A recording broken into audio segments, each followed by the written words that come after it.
മലയാള cinema industry റൈറ്ററിനെ നല്ല രീതിയിൽ പേ of ചെയ്യുന്നുണ്ടോ? സക്സസ്ഫുൾ ആയിട്ട് ഏത് രീതിയിലാണ് ഉദ്ദേശിക്കുന്നത്? ഫിനാൻഷ്യലി ആണോ? എന്നെ സംബന്ധിച്ച് ഞാൻ പറയുന്നത് ഇപ്പം ഇന്ന് ആക്ച്വലി നല്ല രീതിയിൽ അത് കിട്ടുന്നുണ്ടെന്നുള്ളൊരു വിശ്വാസമാണ് എനിക്കുള്ളത്. കാരണം നമ്മൾ ചെയ്യുന്ന ജോലിക്കുള്ള പൈസ കിട്ടുന്നുണ്ട്. അത് നമ്മൾ ഡിമാൻഡ് ചെയ്യുന്നുണ്ട്. അത് കിട്ടുന്നുണ്ടോ എന്ന് ചോദിച്ചാൽ അത് ഓരോ പ്രൊഡ്യൂസേഴ്സിനെ ഡിപ്പെൻഡ് ചെയ്തിട്ടുണ്ട്. കാശ് കിട്ടാനുള്ള പടങ്ങളും ഉണ്ട്, അഡ്വാൻസ് വാങ്ങിച്ച സിനിമകളും ഉണ്ട്. പക്ഷേ ടോട്ടാലിറ്റി നോക്കിയാൽ ഓക്കെയാണ്. ഇവിടെ ഇങ്ങനൊരു സെറ്റപ്പ് അല്ലെങ്കിൽ ഇങ്ങനൊരു പേര് നമുക്ക് കിട്ടിയോണ്ട് ഇത് വിട്ടിട്ട് നമ്മൾ അതർ ലാംഗ്വേജിലേക്ക് പോകുമ്പം ഇവിടുത്തെ ഒരു 2 ഇരട്ടി ശമ്പളം അവരിങ്ങോട്ട് പറയുമ്പോൾ നമുക്ക് ഇവിടുത്തെ പ്രൊഡ്യൂസേഴ്സിനോട് കുറച്ചും കൂടെ സ്നേഹം തോന്നും. കുഴപ്പമില്ല, നിങ്ങൾ അവസരം തന്നോട്ടാണ് കൂടെ.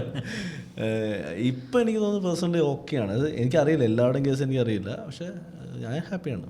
ഒരു സമയത്ത് അങ്ങനെ അവർക്ക് അധികം പേയ്മെന്റ് വരുന്നില്ല എന്നൊരു ഇതുണ്ടായിരുന്നല്ലോ റൈറ്റേഴ്സ് അത്രയും. അല്ല, ഇന്നും ഉണ്ടെന്ന് എനിക്ക് തോന്നുന്നത്. കാരണം ഞാൻ പറഞ്ഞ പ്രൊജക്റ്റ് അനുസരിച്ചിട്ടാണ് ഓരോ, പിന്നെ ഇത് ചോദിച്ച് വാങ്ങിക്കാനുള്ളൊരു കഴിവ് വേണം. എൻ്റെ പ്രശ്നം എന്താ വെച്ചാൽ ഞാൻ അങ്ങനെ ഒരു അഡമൻ്റായിട്ട് ഇത്ര രൂപ കിട്ടിയാലേ അങ്ങനത്തെ ഒരാളൊന്നുമില്ല. ഞാനൊരു പ്രോജക്റ്റ് നടക്കണം എന്ന് ഓർത്തിട്ട് അത് മതി കേട്ടോ, കുഴപ്പമില്ല, അത് നിങ്ങൾ അല്ലെങ്കിൽ ഷൂട്ട് ചെയ്യേണ്ട വാങ്ങിക്കാം എന്നുകൊണ്ട് ഞാൻ ചെയ്യും. ഇപ്പം ഞാൻ ചിന്തിക്കുന്നത് ഇത് നമ്മൾ മാത്രമേ ചിന്തിക്കത്തുള്ളൂ, തിരിച്ച് അവിടെ നിന്ന് ഇങ്ങോട്ട് ചിന്തിക്കാറില്ല. അപ്പം പിന്നെ ഞാൻ വിശ്വസിക്കുന്നത് എനിക്ക് കിട്ടാനുള്ളതാണെങ്കിൽ എനിക്ക് അത് വന്നു ചേരും, അല്ലെങ്കിൽ ഇതിൻ്റെ പേരിൽ അടുത്തൊരു പടം എനിക്ക് കിട്ടും എന്നുള്ളതുകൊണ്ട് ഇപ്പോൾ കുഴപ്പമില്ല തോന്നുന്നു.